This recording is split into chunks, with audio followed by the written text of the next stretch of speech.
When Jade Parker stepped off the train in Copper Falls, Colorado, she knew she was walking into a town that didn't want her kind. Half Chinese and half American with a fuller figure that defied fashion, she'd come west as a mail-order bride, hoping to escape the suffocating expectations of San Francisco's Chinatown. Sheriff Daniel McKenzie needed a wife to help navigate the growing tensions between white miners and Chinese workers in his fractured town. What neither expected was a love that would challenge everything they thought they knew about justice, loyalty, and the courage to stand up for what's right. When mysterious accidents begin targeting Chinese families and corruption threatens to destroy everything Dan has worked for, Jade must choose between the safety of silence and the danger of speaking truth to power. This is a story of love that transcends boundaries, courage that conquers fear, and the power of two hearts united in the fight for justice. Like and subscribe for more heartwarming Western romance stories that prove love knows no color, no size, and no limits. You don't belong here. When Sheriff's mixed-race bride uncovered town's deadly secret. The Colorado autumn wind carried the scent of snow and secrets as the afternoon train pulled into Copper Falls Station. Jade Parker pressed her face against the window, watching the collection of wooden buildings and mine scaffolds that would either become her new home or another place she didn't belong. At 25, she'd already learned that the world had very specific ideas about where a woman like her could exist. Too Chinese for white society, too American for traditional Chinese families, and too soft around the edges for a world that preferred its women delicate and decorative. But Copper Falls was supposed to be different. It was supposed to be a place where a sheriff needed a wife practical enough to help manage a diverse, difficult town. She gathered her carpet bag and the letter from Sheriff Daniel McKenzie, careful formal correspondence that had mentioned the town's unique challenges and his need for a wife who could navigate complex social situations. Reading between the lines, Jade had understood that Copper Falls was a powder keg of racial tension, and Dan McKenzie was looking for someone who could help keep the peace. What she hadn't told him in her letters was that she'd grown up in such powder kegs. The daughter of a Chinese merchant and an Irish-American mother, she'd spent her childhood mediating between worlds that barely tolerated each other's existence. The train wheezed to a stop and Jade saw a small crowd gathered on the platform. Unlike the curious but friendly faces she'd imagined, these people looked suspicious, even hostile. She could hear whispered comments as she stepped down from the car. "That's her. She's Chinese. Half-breed from the look of her." What's Sheriff McKenzie thinking? Probably didn't know what he was getting. Mail-order brides lie about everything these days. Jade lifted her chin and scanned the crowd for her intended husband. Sheriff Daniel McKenzie stood apart from the group, his badge catching the afternoon sunlight. He was tall and lean, with prematurely gray hair and watchful blue eyes that had suggested a man who'd seen too much trouble. When his gaze found her, she saw surprise flicker across his features, followed quickly by what looked like resignation. She'd seen that look before, the moment when someone realized she wasn't what they had expected and had to decide whether to be disappointed or simply make the best of a difficult situation. "Miss Parker," Dan approached with careful politeness, removing his hat. "I'm Sheriff McKenzie. Welcome to Copper Falls." "Sheriff," Jade offered a small curtsy, noting how several people in the crowd were close enough to overhear every word. "Thank you for meeting me. Of course, I hope the journey wasn't too difficult." "Not at all. I'm used to traveling." It was true, though probably not in the way he imagined. She'd spent years moving between the Chinese district and the rest of San Francisco, carrying messages and negotiating deals for her father's import business before their final irreconcilable break. Behind them, she could hear more whispered comments, and Dan's jaw tightened slightly. "My wagon's just over here," he said, gesturing toward a practical vehicle hitched to two sturdy horses. "We should get you settled." As they walked across the platform, an older woman with steel-gray hair stepped directly into their path. She wore expensive clothes and the confident air of someone accustomed to being obeyed. "Sheriff McKenzie," she said coolly, "aren't you going to introduce us to your guest?" Dan's expression became carefully neutral. "Mrs. Henderson, this is Miss Jade Parker, my intended wife." Mrs. Henderson is one of our leading citizens." Sarah Henderson looked Jade up and down with the sort of assessment usually reserved for livestock at auction. "Miss Parker, how interesting. I don't suppose you're Christian." The question was clearly a test designed to determine just how foreign and unacceptable Jade might be. I was raised Methodist, Jade replied calmly. My mother's faith. Your mother was Irish-American. My father is Chinese-American, a businessman in San Francisco. Mrs. Henderson's eyebrows rose. Chinese-American, I wasn't aware such a thing existed. It exists when someone is born in America to Chinese parents, ma'am, or when someone immigrates and becomes a citizen. The polite correction clearly wasn't what Mrs. Henderson had expected. She looked at Dan with something that might have been pity. Well, I'm sure you know your own business, Sheriff, though I do hope you've considered the complexities of your choice. After Mrs. Henderson swept away, Dan helped Jade into the wagon with movements that were courteous but stiff. The ride through town gave her a chance to assess her new environment, and what she saw was troubling. Copper Falls was clearly divided. The main street catered to white miners and businessmen with a hotel general store and saloon that looked prosperous and well-maintained. But she could see another section of town across the creek where smaller, more ramshackle buildings housed what was obviously the Chinese Quarter. Most telling of all were the signs posted outside several businesses, "No Chinese" and "White Trade Only," in bold lettering that left no doubt about the town's attitude toward her father's people. It's not usually this quiet, Dan said, breaking the tense silence. Jade looked around at the nearly empty streets. People are staying inside because of me. Word travels fast in a small town. People are curious about my choice. Curious is a polite way of putting it. Dan glanced at her, and Jade saw a flicker of something that might have been approval in his expression. You don't seem surprised by the reception. I'm not. I grew up dealing with people who thought I didn't belong anywhere. The only surprise is that you seem surprised. What do you mean? Jade gestured toward the "No Chinese" sign they were passing. Sheriff McKenzie, you asked for a mail-order bride who could help with social complexities in a diverse town. Then you advertised for someone from San Francisco, which has the largest Chinese population outside of China itself. If you didn't expect to get someone with Chinese heritage, you weren't thinking very clearly about your requirements. Dan pulled the wagon to a stop and turned to face her fully. You're saying I should have expected this. I'm saying that if you needed someone who could help navigate tensions between different groups, you needed someone who understands those tensions personally. That usually means someone who's lived on both sides of the divide. For a moment, Dan simply stared at her. Then to her surprise, he laughed. You know what, Miss Parker, you're absolutely right. I was thinking like a man who wanted help with his problems, without considering what kind of problems that help might bring with it. And now that you've seen what kind of problems I bring, Dan studied her face for a long moment. Now I'm thinking those might be exactly the kind of problems I need someone smart enough to solve. The compliment caught Jade off guard. She'd expected disappointment, resignation, or polite acceptance of a bad bargain. She hadn't expected to be called smart by a man who'd just watched his reputation take a beating on her behalf. You might want to reserve judgment on how smart I am until you see whether I can actually help with anything, she said. Fair enough. But I will say this, you handled Mrs. Henderson better than most people manage on their first try. That woman has intimidated territorial governors. They resumed the ride toward the sheriff's house, and Jade found herself studying her intended husband more carefully. Dan McKenzie moved with the controlled awareness of a man used to handling dangerous situations, but there was something else in his bearing, a weariness that suggested he'd been fighting uphill battles for a long time. How long have you been sheriff here? She asked. 4 years.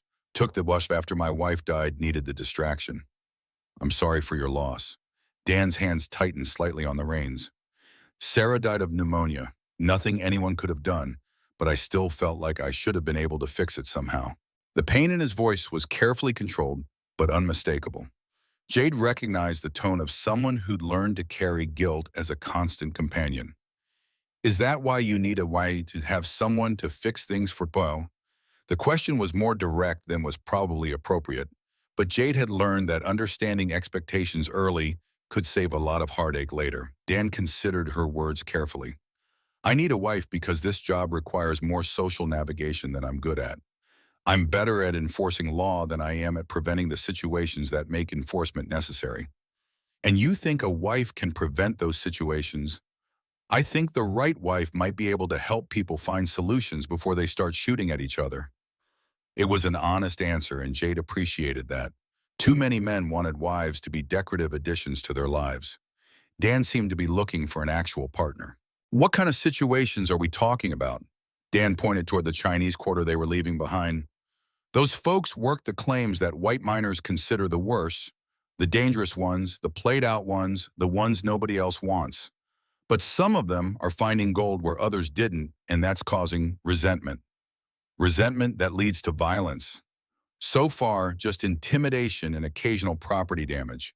But it's escalating. I need someone who can talk to both sides, help them find ways to coexist. Jade nodded slowly. And you thought someone with Chinese heritage would be able to talk to the Chinese miners. That was the idea. It's not a bad idea, Sheriff, but it's incomplete. The Chinese miners won't trust me just because I look like them, especially if I'm married to the sheriff. And the white community certainly won't accept me as a mediator. Dan's expression became troubled. Then how do we make this work? We build trust slowly on both sides. We prove that fairness isn't about choosing sides, it's about protecting everyone's rights under the law. Easier said than done. Most worthwhile things are. Dan's house, when they reached it, was a modest but well-built structure on the edge of town. It had a small front garden and a view of the mountains that was genuinely beautiful. What struck Jade most was how neat and empty it felt, the home of a man who'd learned to live alone and hadn't expected that to change. It's not much, Dan said as he helped her down from the wagon. It's honest and practical. I like that. Inside the house was clean but sparse. The furniture was well made but masculine, and there were few personal touches beyond a few books and a daguerreotype of a pretty woman with kind eyes, who must have been Dan's late wife.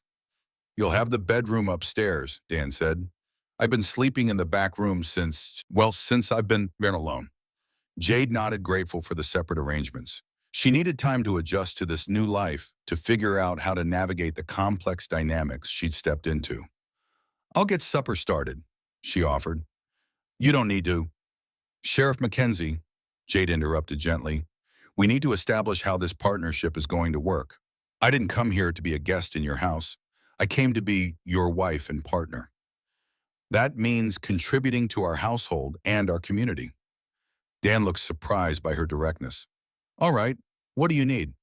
To see what ingredients we have and to understand what kind of entertaining you do. If I'm going to help with social navigation, I need to know who comes to dinner and what they expect. In the kitchen, Jade found basic supplies, but nothing that suggested much attention to hospitality. As she began taking inventory, Dan leaned against the doorframe and watched her work. Can I ask you something? He said. Of course. Why did you really come here? I mean, what were you running from in San Francisco? The question was perceptive enough to make Jade pause in her examination of his flour barrel. She'd expected curiosity about her background, but she hadn't expected such a direct inquiry. Family expectations, she said finally. My father wanted to arrange a marriage for me. When I refused, he said I was no longer welcome in his house or his business. What kind of marriage? The profitable kind, a business arrangement with another merchant family. The groom was wealthy, established, and completely uninterested in anything I might think or want. Dan's expression darkened. He would have forced you. Chinese tradition gives fathers considerable authority over their daughters' marriages. And my father is a very traditional man, despite having married outside his culture. But you chose to leave rather than submit. I chose freedom over security. It's not a choice I made lightly. Dan was quiet for a moment, processing this information. That explains the backbone I saw you display with Mrs. Henderson. What do you mean? You've already faced down one powerful person who tried to dictate your choices. Mrs. Henderson probably seemed like familiar territory. Jade smiled despite herself. In some ways, powerful people are the same everywhere. They expect deference and they're confused when they don't get it. Is that going to be a problem? Your willingness to stand up to people who expect submission. The question was important enough that Jade stopped her work and turned to face him fully. Are you asking if I'll embarrass you by being too independent? I'm asking if you'll be safe. This town has some dangerous undercurrents, and I can't protect you from everything. The concern in his voice surprised her. Dan McKenzie had known her for less than 2 hours, but he was already thinking about her safety rather than his convenience. I'm not reckless, Sheriff, But I'm also not going to hide in this house and pretend the problems in your town don't exist. If you need a wife who can help with social complexities, you need someone willing to engage with those complexities. Dan nodded slowly. Fair enough, but will you at least promise to let me know if anyone threatens you? I know I can't control what you do, but I can make sure people understand that threatening the sheriff's wife has consequences. I promise, but I also want your promise that you won't try to limit what I can do based on what's traditional or proper. If we're partners, we're equals. Agreed. They shook hands on it, and Jade felt the calluses on Dan's palm, the strength in his grip, and the steadiness that suggested he was a man who kept his word. Dinner was a quiet affair, but not uncomfortably so. Jade had prepared a simple meal from Dan's limited supplies, and they talked about practical matters, the town's layout, the key players in local politics, the specific incidents that had raised tensions between the mining communities. There was an incident last week, Dan said as they finished eating. Some of the white miners claimed Chinese workers were stealing from their claims. When I investigated, I found that the Chinese miners had been working abandoned sections that the white miners had given up on. But they were finding gold. Some, nothing spectacular, but enough to pay for supplies and send a little back to their families. And that's a problem, because the white miners are starting to think they gave up too easily. They're saying the Chinese workers must have known something they didn't. Jade considered this. Or they were willing to work harder for smaller returns because their situations are more desperate. Probably. But try explaining economic desperation to men who think they're entitled to easy wealth. Have you tried talking to the Chinese miners directly, finding out their side of things? Dan's expression became uncomfortable. My Chinese isn't good enough for complex conversations, and most of them don't speak much English.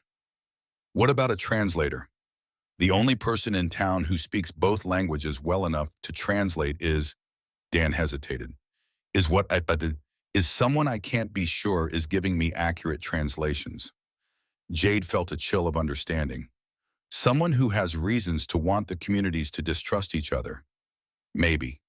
Or maybe someone who just has stronger loyalties to one side than to fairness.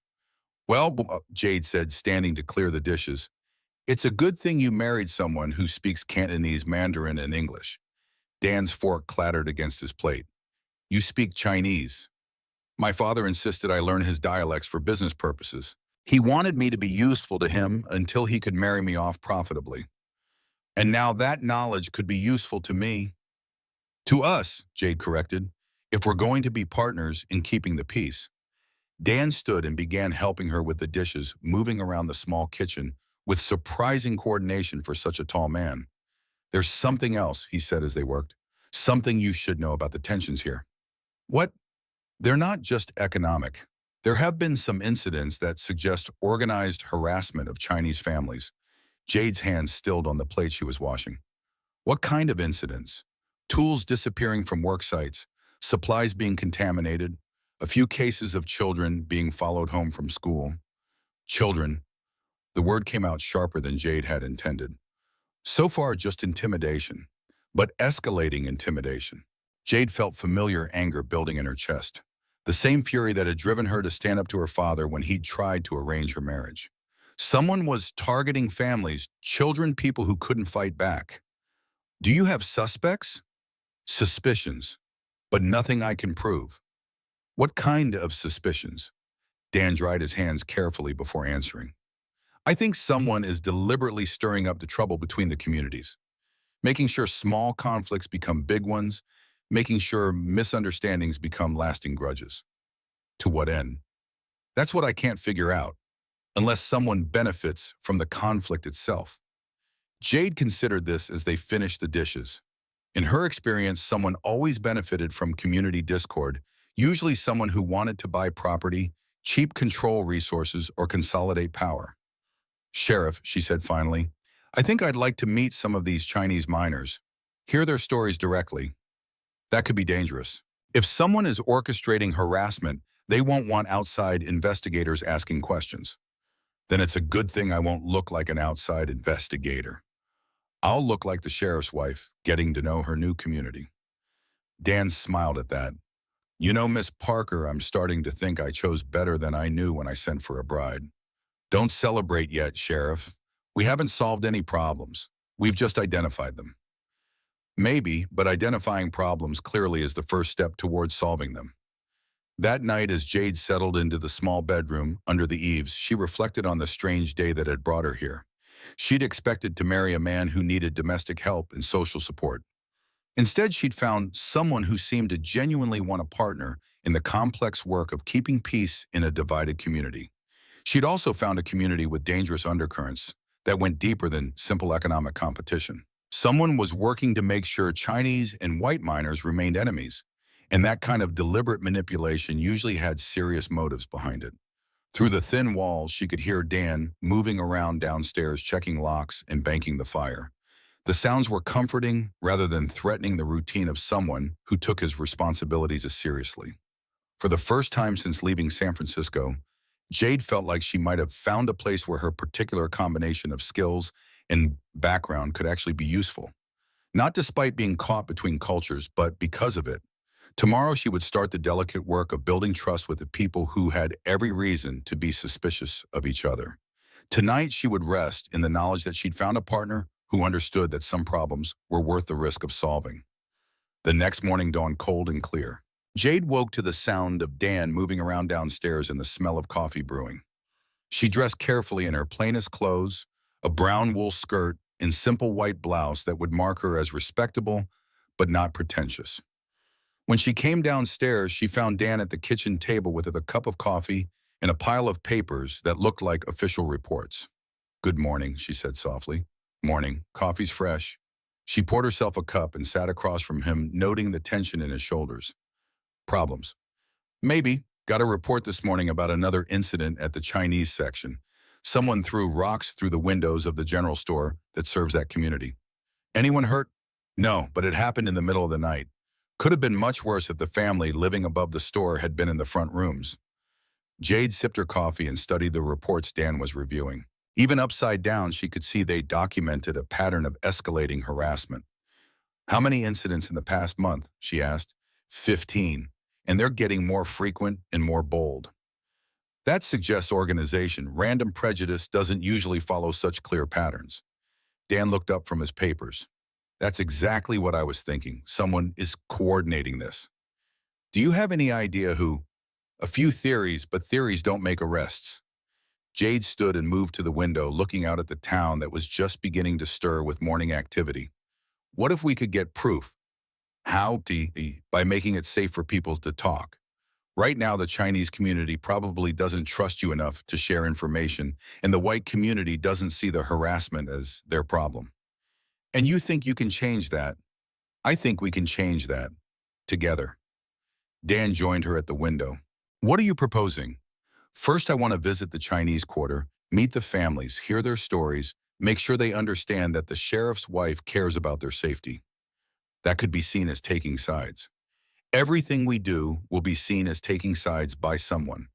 The question is whether we take the side of justice or the side of whoever's willing to use violence to get what they want. Dan was quiet for a moment, and Jade could see him weighing the political implications of her proposal against his duty to protect all the citizens of his town.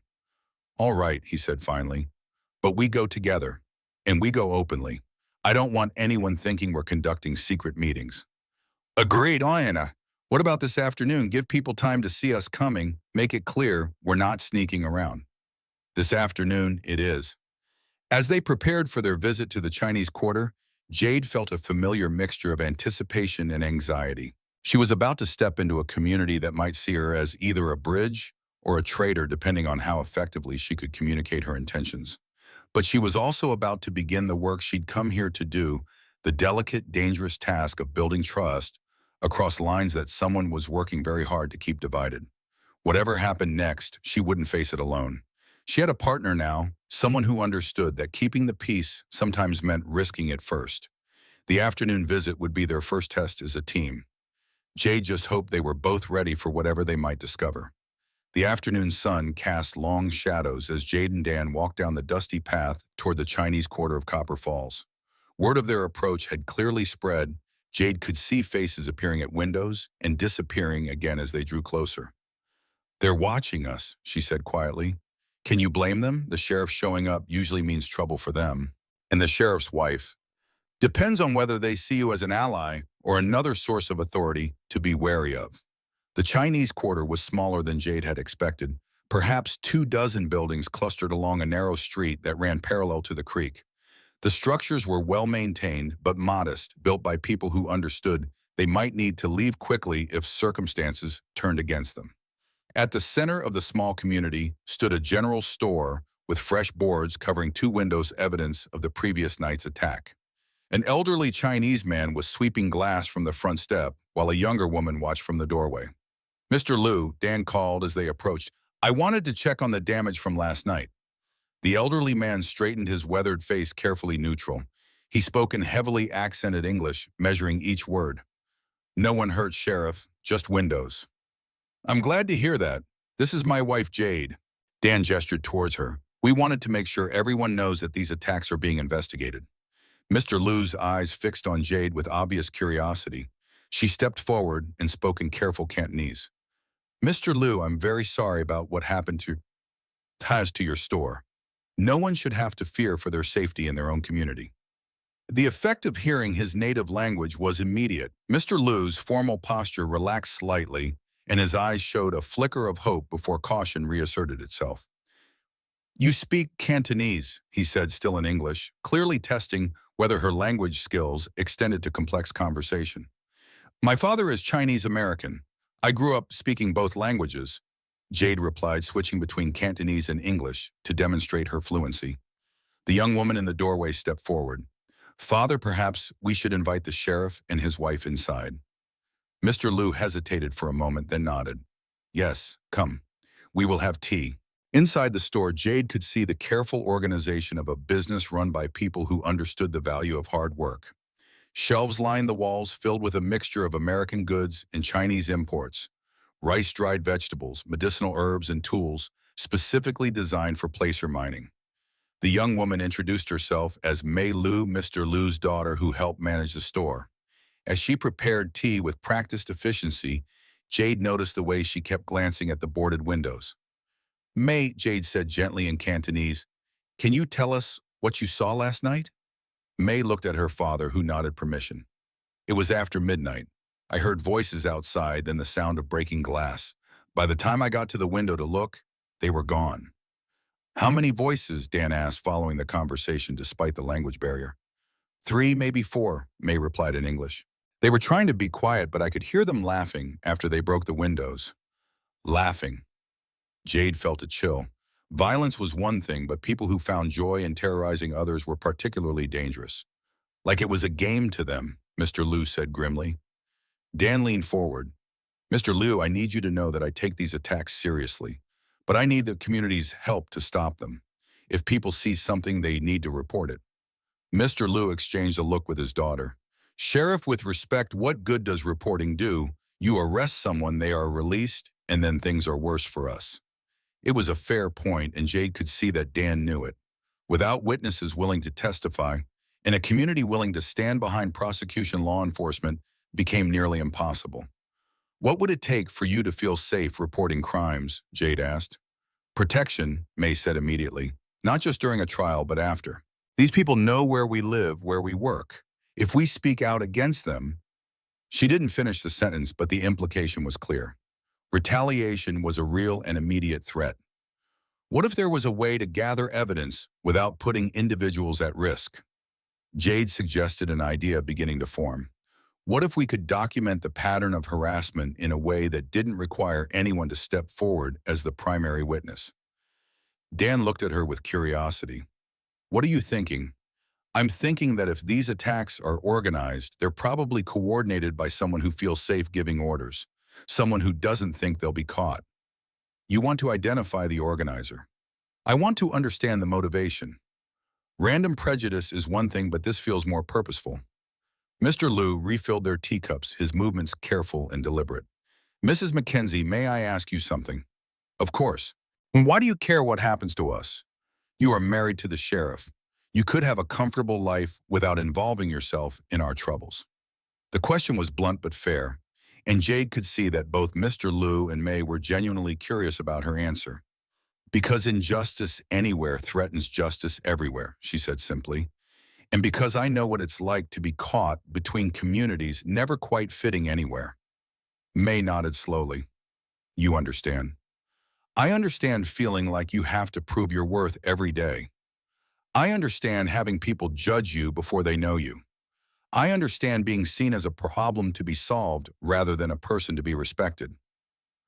The conversation was interrupted by the sound of footsteps on the front porch. Mr. Liu tensed and May moved instinctively toward the back of the store. Expecting someone, Dan asked quietly, his hand moving unconsciously toward his gun.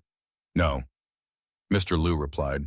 Afternoon visitors are unusual. The front door opened without a knock, and 3 men entered the store with the confident swagger of people who expected to be welcomed everywhere they went. Jade recognized one of them as Deputy Carl Morrison, a heavy-set man with cold eyes and an attitude of casual authority.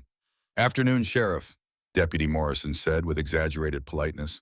Heard you were down here investigating the incident. That's right, Dan replied evenly. Mr. Liu was showing us the damage.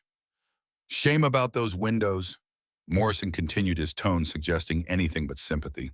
Of course, if certain folks were more careful about staying in their place, maybe they wouldn't attract that kind of attention. The comment was clearly calculated to provoke a response, and Jade felt her temper flare. But before she could speak, Dan stepped forward. Deputy Morrison, are you suggesting that Mr. Liu somehow brought this attack on himself? I'm suggesting that when outsiders try to compete with American miners for American gold, tensions are bound to rise. Mr. Liu is an American citizen, Jade said quietly, as are his daughter and most of the people in this community. Morrison's eyes fixed on her with unmistakable hostility. Well, the sheriff's new wife. I was wondering when we'd get a chance to meet. There was something in his tone that made Dan step closer to Jade, a subtle shifting of position that put him between her and the deputy. Morrison, Dan said with a quiet authority, unless you have official business here, I suggest you move along. Actually, Sheriff, I do have business here. Got reports of illegal gambling in this part of town. Thought I should check it out. It was clearly a pretext, but Morrison was within his rights as a deputy to investigate reported crimes. What kind of gambling? Gambling, Dan asked. The kind that involves taking money from hardworking American miners and sending it back to China. Mr. Liu stepped forward, his dignity intact despite the obvious threat. Deputy, you are welcome to search my store. You will find only legal goods sold at fair prices. Morrison looked around the store with exaggerated suspicion, picking up items and examining them as if searching for evidence of wrongdoing. When he reached the shelf containing medicinal herbs, he paused. What's all this stuff? Looks like some kind of drugs to me. Traditional medicines, May explained calmly. Herbs for treating common ailments. Drugs, Morrison repeated as if he hadn't heard her explanation. Sheriff, don't you think we should investigate the possibility of illegal drug trafficking? Dan's jaw tightened. Deputy, those are recognized medicinal herbs. Unless you have evidence of actual wrongdoing, you're harassing law-abiding citizens. Harassing, Sheriff. I'm investigating reports of criminal activity. Isn't that what we're supposed to do? The confrontation was escalating in a way that could only end badly. Jade could see the tension building in Dan's posture, the way Morrison was pushing boundaries to see how far he could go. Deputy Morrison, she said quietly, perhaps you could show us these reports of illegal activity. If there are specific complaints, they should be documented properly. Morrison's eyes narrowed. Are you questioning my procedures, Mrs. McKenzie? I'm asking to see the paperwork that justifies this investigation. Surely that's reasonable. What's reasonable is for the sheriff's wife to stay out of official business. What's reasonable, Dan said with quiet steel in his voice, is for my deputy to conduct himself professionally and courteously when dealing with citizens. Mr. Liu, I apologize for this intrusion. Deputy Morrison, we need to talk. Outside. Morrison looked like he wanted to argue, but the other 2 men with him were clearly uncomfortable with the growing tension. After a moment, he shrugged and headed for the door. Of course, Sheriff. Always happy to discuss proper procedures with you. After the men left, the atmosphere in the store remained tense.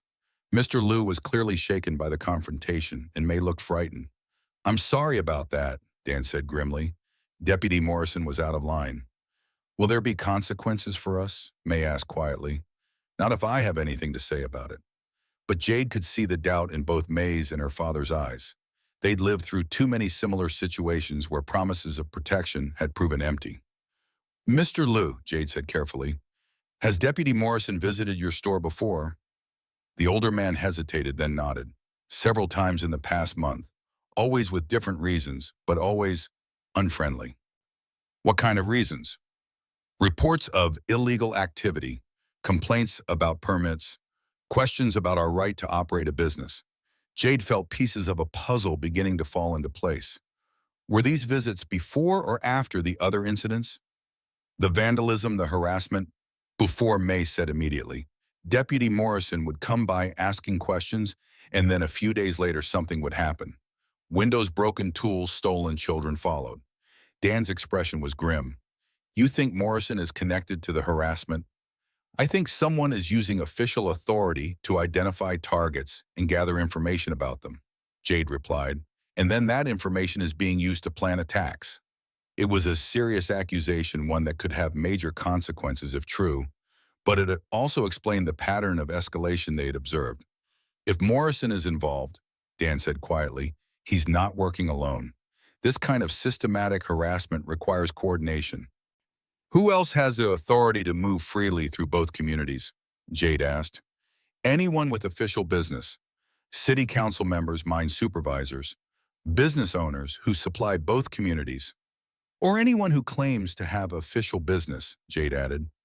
How carefully do people verify credentials when someone shows up asking official questions? Mr. Liu and May exchanged a look. Not very carefully, Mr. Liu admitted. When someone claims to represent authority, we usually cooperate to avoid trouble, which makes the community vulnerable to exactly this kind of exploitation. As they prepared to leave the store, May caught Jade's arm. Mrs. McKenzie, may I ask you something privately? Jade nodded and May led her to a corner where they could speak quietly. My father is a proud man, but he is also afraid.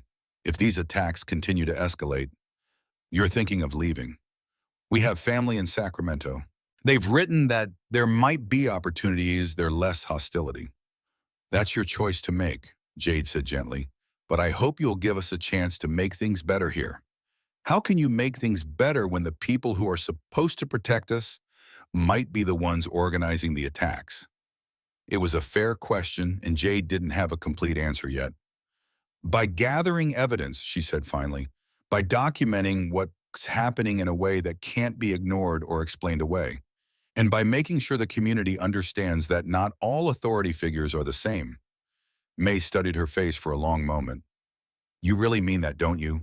You really intend to help us? I really do. Then I will talk to the other families. If you need information, witnesses, people willing to watch and remember what they see, we will help. But carefully. Very carefully, Jade agreed. As she and Dan walked back toward the main part of town, they were both quiet, processing what they'd learned. Morrison is dirty bias, Dan said finally. Morrison is involved in something, whether it's corruption, harassment, or both. He's not operating within proper legal boundaries. The question is whether he's acting on his own or taking orders from someone else. Jade considered this as they walked. In my experience, men like Morrison don't usually initiate complex schemes. They're followers, not leaders. He's probably taking orders from someone with more to gain from community discord. Any ideas who? Someone who benefits from Chinese miners being driven away from their claims. Someone who wants property values low, or wants to control resources, or wants to eliminate competition. That describes half the business community. Then we need to narrow it down. Who has the most to gain from forcing Chinese miners to abandon their claims? Dan stopped walking and turned to face her. Jade, what you're talking about is a full investigation of potential corruption involving my own deputy and possibly other city officials. That's not something we can do casually. I know, but Sheriff, what's the alternative? Let the harassment continue until someone gets killed. Stand by while families are terrorized out of their homes. Of course not, but we need to be smart about this. If Morrison is part of something bigger, and if we tip our hand too early, we could end up being the ones in danger, Jade finished. I understand, but we also can't do nothing. I'm not suggesting we mug nothing.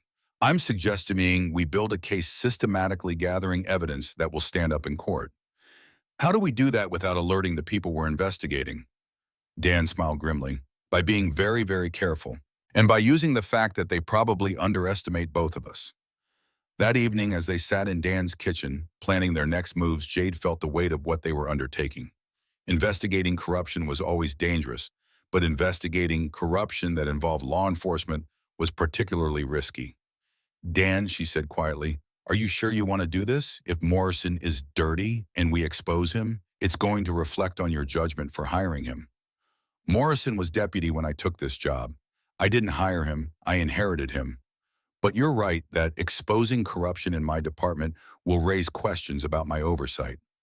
Questions that could cost you your position. Maybe. But Jade, if I keep my position by allowing citizens to be terrorized, what kind of sheriff am I?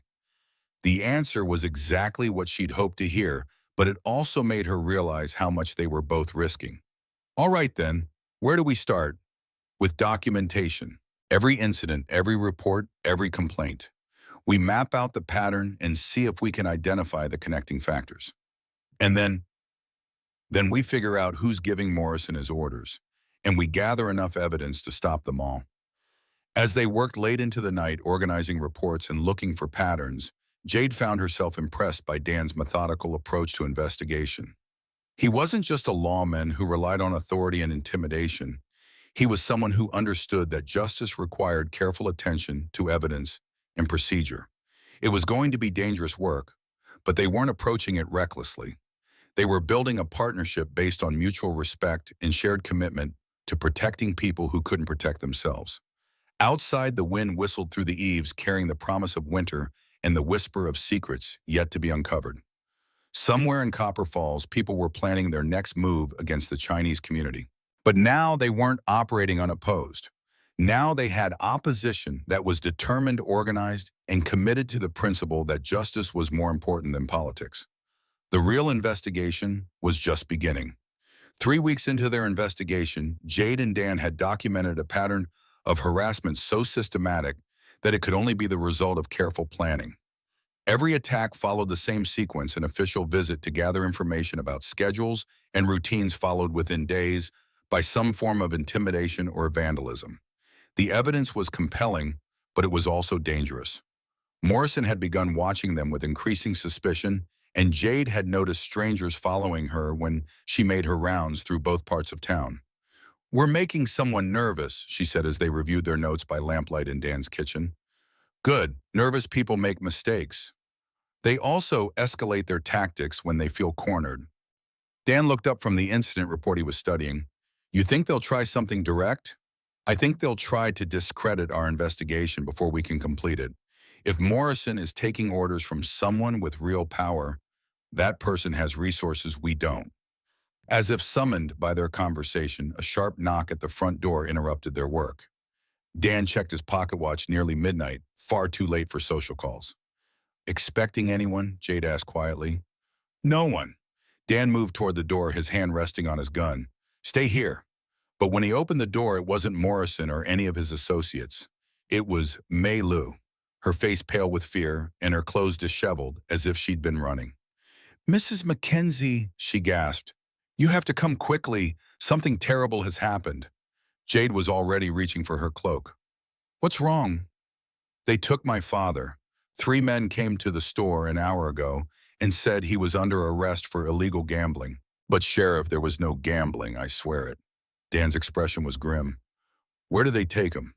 To the jail, but when I asked to see the warrant, they said I didn't have the right to question official business. No arrest warrant was issued tonight, Dan said grimly. I would have had to sign it. The implications hit Jade like a physical blow. Someone was using fake authority to arrest Mr. Liu, which meant they were either planning to harm him or remove him as a potential witness. Dan, we have to get to the jail immediately. Agreed. May stay close and don't talk to anyone else about this. The jail was a solid brick building on the main street designed to hold prisoners securely while projecting the authority of law and order. But as they approached, Jade could see something was wrong. There were no lights in the front windows and no sign of the deputy who should have been on duty. It's too quiet, Dan said, his voice barely above a whisper. They circled to the back of the building where a single lamp burned in what Jade knew was the sheriff's office. Through the window, she could see figures moving around inside, more people than should have been there for a routine arrest. How many, she whispered. 4, maybe 5. More than Morrison could handle alone. So he's definitely not operating independently. Dan checked his gun and looked at Jade seriously. I want you and May to stay here while I go in. Absolutely not. If something goes wrong, you'll need backup. Jade, this could get violent very quickly. Then it's a good thing I know how to shoot. Before Dan could argue, the sound of raised voices from inside the jail made them all freeze. Someone was shouting in English, and someone else was responding in what sounded like Cantonese. That's my father, May whispered urgently. They're hurting him.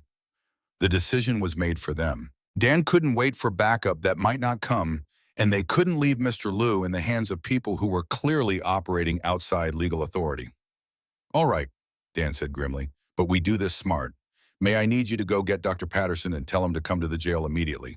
Tell him to bring medical supplies. Why medical supplies?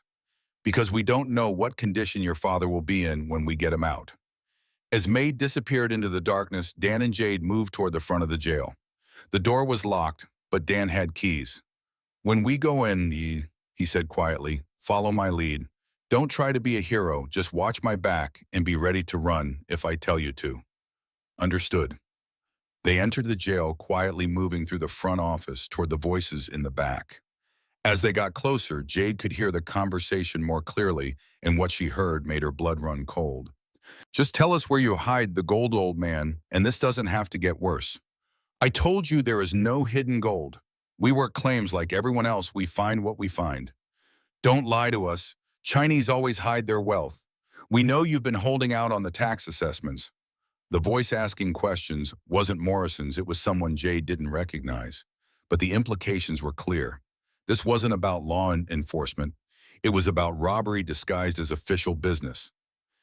Dan gestured for Jade to stay back, then stepped into the doorway with his gun drawn.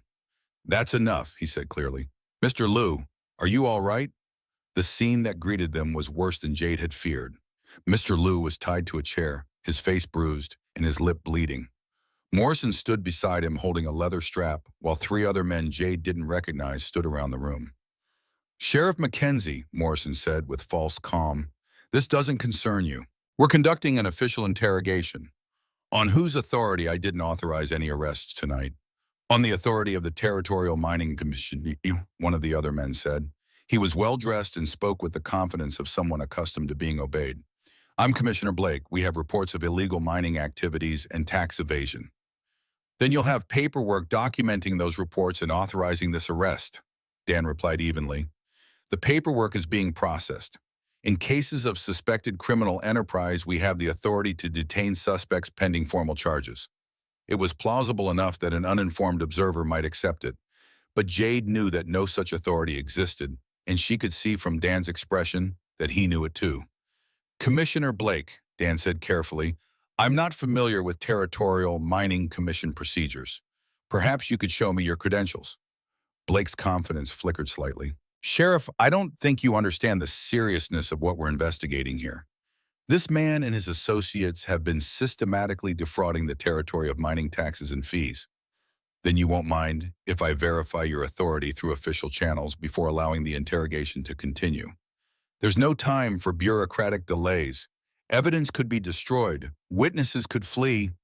Then we'll make sure that doesn't happen through proper legal procedures. The standoff was escalating, and Jade could see Morrison's hand moving toward his gun. Whatever was happening here, these men weren't going to let Dan interfere with their plans. Sheriff, Blake said with cold authority, I think you're forgetting that territorial authority supersedes local authority in matters of federal interest. And I think you're forgetting that I'm the only law enforcement officer in this building with proper jurisdiction and credentials. Morrison made his move, then drawing his gun with the intention of ending the confrontation before it could escalate further. But he hadn't counted on Dan's reflexes or Jade's presence. Dan's gun was already trained on Morrison when the deputy cleared leather and Jade stepped out from behind him with the shotgun she'd taken from Dan's office. I strongly suggest that everyone remain very still, Dan said calmly. Blake looked genuinely shocked by the turn of events. Sheriff, you're interfering with a territorial investigation. The consequences, the consequences of interfering with a legal territorial investigation would indeed be serious, Dan agreed. But the consequences of impersonating territorial officials and conducting illegal arrests are much more serious. Impersonating Commissioner Blake, I've been sheriff in this territory for 4 years. I know the names and faces of all the territorial commissioners. You're not one of them. The accusation hung in the air like smoke from a gun barrel. Blake's face went through a series of expressions, surprise, calculation, and finally a kind of desperate anger. You're making a serious mistake, Sheriff. The mistake would be letting you continue to terrorize citizens of my town under false authority. Morrison still held his gun, but he was clearly uncertain about whether to use it. Shooting a sheriff was a hanging offense, and his supposed territorial authority was looking less and less credible. Morrison, Dan said quietly, you have a choice to make. You can put down your weapon, and we can sort this out according to law, or you can compound whatever charges you're already facing. What charges? Morrison blustered, but his voice lacked conviction. Impersonating federal officers, illegal arrest, assault, conspiracy. The list is getting longer by the minute. Jade could see the moment Morrison realized he'd been caught in something bigger than he'd understood. Whatever Blake had promised him, it wasn't worth hanging for. He lowered his gun slowly, and the other men in the room seemed to deflate with relief. Good choice, Dan said. Now all of you guns on the floor and hands where I can see them. As the men complied, Jade moved quickly to untie Mr. Liu. The elderly man was shaken, but alert, his dignity intact despite his rough treatment. Mr. Liu, are you seriously injured? She asked in Cantonese. Bruises only. They wanted information about gold, but there is no hidden gold to tell them about. We know. We're going to get you medical attention and make sure this doesn't happen again. Dr. Patterson arrived just as Dan was securing the prisoners with shackles from the jail supply. The elderly physician took one look at Mr. Liu's condition and began treating his injuries with professional efficiency. Sheriff Doctor, Patterson said as he worked, what exactly happened here? We're still sorting that out, Doc. But it looks like we've uncovered a conspiracy to harass and rob Chinese miners under the pretense of official investigation. Blake, his hands shackled behind his back, finally spoke up. You have no idea what you're interfering with, Sheriff. This goes beyond your small-town jurisdiction. Then you'll have plenty of opportunity to explain that to a federal judge. You think you can just arrest us and make this go away? You think there won't be consequences for interfering with legitimate business interests? The threat was clear, but so was the admission. Blake had just confirmed that this was about business interests rather than law enforcement. What kind of business interest? Jade asked. Blake looked at her with contempt. The kind that don't concern Chinese women who should mind their own business. Mrs. McKenzie is my wife and my partner in law enforcement, Dan said firmly. She has every right to ask questions about crimes committed in our town. Crimes, Blake laughed bitterly. The only crime here is allowing Chinese miners to steal gold that belongs to Americans. Chinese Americans are Americans, Jade replied. They have the same rights to work legal claims as anyone else. Legal claims, they're working played-out sections that real miners abandoned. They have no right to profits from American soil. The prejudice was so blatant that even Morrison looked uncomfortable. But it also revealed the motivation behind the harassment campaign. So this was about forcing Chinese miners off their claim, Dan said. What was the plan? Drive them out through intimidation and then take over their sections. It was about protecting American interests, Blake said defensively. Whose American interests? Who benefits from forcing Chinese families to abandon their claims? Blake's mouth tightened, and Jade could see him realizing he'd already said too much. But Morrison, perhaps hoping to reduce his own charges by cooperating, decided to fill in the details. Blake works for the Consolidated Mining Company, he said. They want to buy up all the small claims in this area and operate them with machinery instead of individual miners. And Chinese claims were a problem because the Chinese miners were actually finding gold in places the company had written off as worthless, made it harder to buy the claims cheap. The picture was becoming clear. The harassment campaign wasn't just about racial prejudice, it was about eliminating competition for valuable mining claims. So you organized systematic harassment to force Chinese miners to sell their claims below market value, Dan summarized. We tried to encourage voluntary relocation, Blake said stiffly, by breaking windows and threatening children, by making it clear that Chinese miners would be happier elsewhere. And when harassment didn't work fast enough, you decided to try theft and intimidation under false authority. Blake's silence was answer enough. As Dan processed the prisoners and Dr. Patterson finished treating Mr. Liu, Jade reflected on how quickly the investigation had come together. What had started as random harassment had revealed itself as an organized conspiracy involving both local corruption and outside business interests. Dan, she said quietly, this isn't over. Blake works for Consolidated Mining, which means they have resources to fight back. I know, but we have evidence now and we have witnesses. The territorial authorities will have to take this seriously. Will they? Or will they be influenced by the same business interests that corrupted Morrison? It was a sobering question and one that Dan couldn't answer definitively. Then we make sure the story gets out publicly, he said finally. Newspapers, territorial, legislators, anyone who can bring pressure to bear on the proper authorities. And in the meantime, we make it very clear to the Chinese community that they have the full protection of the law, and we make it equally clear to anyone else with ideas about harassment that there will be serious consequences. As dawn broke over Copper Falls, word of the night's events spread through both communities like wildfire. The arrest of Deputy Morrison and the exposure of the fake territorial commission sent shockwaves through the town's power structure. But it also had the effect Jade and Dan had hoped for. The Chinese community, which had lived in fear for months, began to speak openly about the harassment they'd endured. White miners and business owners, who had remained neutral, began to take sides. Many of them outraged to learn that their town's law enforcement had been corrupted. Mrs. Henderson, the town's leading social figure, surprised everyone by calling on Jade at the sheriff's house that afternoon. Mrs. McKenzie, she said without preamble, I owe you an apology. Ma'am, I judged you harshly when you arrived and I was wrong. What you and your husband did last night took courage, and it was the right thing to do. Thank you. That means a great deal coming from you.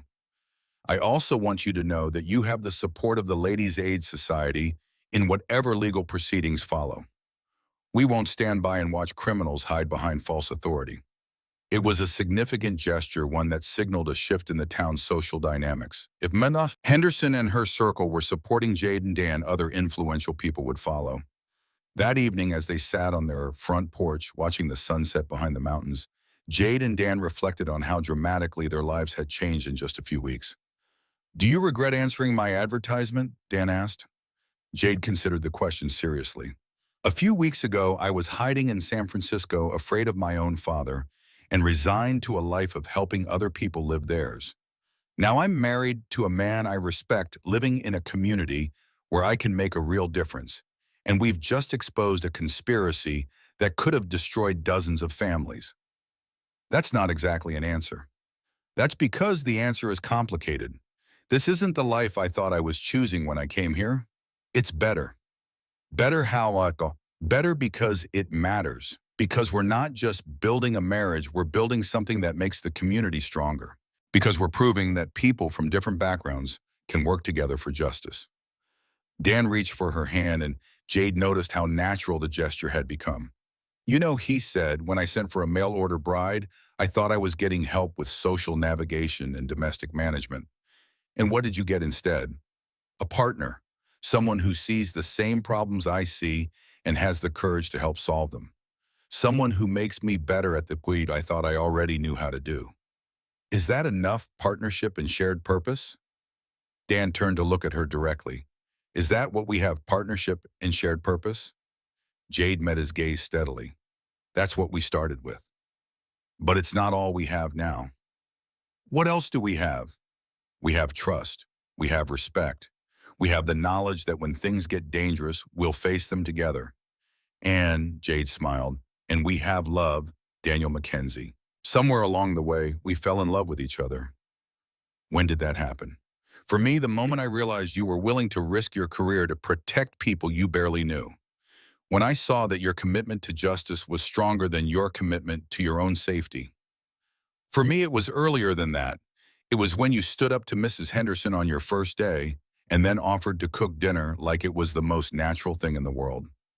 I realized you were someone who could handle anything life threw at you and still care about making a home. They sat in comfortable silence for a while, hands linked, watching the town settle into evening routines. Smoke rose from chimneys in both the white and Chinese sections of town, and Jade could see children playing in the streets without the wariness that had marked the past few months. "What happens next?" she asked. "Legal proceedings, territorial investigations, probably months of testimony and hearings." "I meant with us," Dan smiled. "With us, I think we continue doing what we've been doing. We build a life together, we serve this community, and we prove that love really can transcend the boundaries that separate people, even when those boundaries include race and culture and all the prejudices that go with them, especially then. Jade, you and I are living proof that people can look past appearances and backgrounds to find something real underneath. If we can do it, maybe we can help others do it too." A month later, the territorial court convicted Blake and his associates on charges of conspiracy fraud and illegal imprisonment. Morrison received a lighter sentence in exchange for his cooperation, but he was permanently barred from law enforcement. The Consolidated Mining Company faced federal charges for their role in the harassment campaign, and the scandal made newspapers throughout the territory. The story of a mixed-race woman and her sheriff husband fighting corruption and prejudice captured public imagination and brought attention to the broader issues facing Chinese American communities. For Jade and Dan, the victory was both personal and political. They had protected their community and built a marriage based on mutual respect and shared values. But more importantly, they had proven that justice was possible when people were willing to fight for it together. The night the verdicts were announced, they held a celebration dinner that brought together families from both parts of town. Chinese and white children played together in the sheriff's backyard, while their parents shared food and stories in the hope that their community would continue to grow stronger. "You did it," Mei Lu said to Jade as they watched the mixed gathering from the kitchen window. "We did it, all of us, together. Do you think it will last? This peace we've built?" Jade considered the question as she watched her husband talking easily with Mr. Lu in a mixture of English and broken Cantonese. "Peace requires constant work," she said finally. "But yes, I think it will last, because we've proven that it's possible, and we've given people hope that it's worth fighting for." As the evening wound down and the last guest departed, Jade and Dan stood together on their porch under a sky full of stars. "Any regrets?" Dan asked. "Only that it took us so long to find each other. We found each other exactly when we were supposed to, when we were both ready to build something bigger than ourselves." Jade leaned against her husband's solid warmth and reflected on the journey that had brought her from her father's house in San Francisco to this front porch in Colorado. She'd left everything familiar behind in search of freedom and acceptance, and she'd found both in the most unexpected place. "Dan, when people write the story of what happened here, what do you want them to remember? That love is stronger than hate, that justice is worth fighting for, that ordinary people can do extraordinary things when they refuse to accept that things can't be better, and that the heart sees what the eyes cannot, especially that." As they went inside to bank the fire and prepare for sleep, Jade felt the deep satisfaction that comes from work well done and love well earned. She'd found her place in the world, not in spite of being caught between cultures, but because of it. Tomorrow would bring new challenges, new opportunities to build bridges between communities that had learned to trust each other. But tonight, she was exactly where she belonged, in the arms of a man who loved her completely, in a home they'd built together, in a community that had learned to see beyond differences to shared humanity. The heart she had discovered was indeed wise enough to see what others missed. And when two hearts united in common cause, they could change the world, one act of courage at a time. Thank you for joining Jade and Dan on their journey of love, justice, and courage in the face of prejudice. If you enjoyed this story of finding true love while fighting for what's right, please like and subscribe for more heartwarming Western romance stories that prove love conquers all boundaries.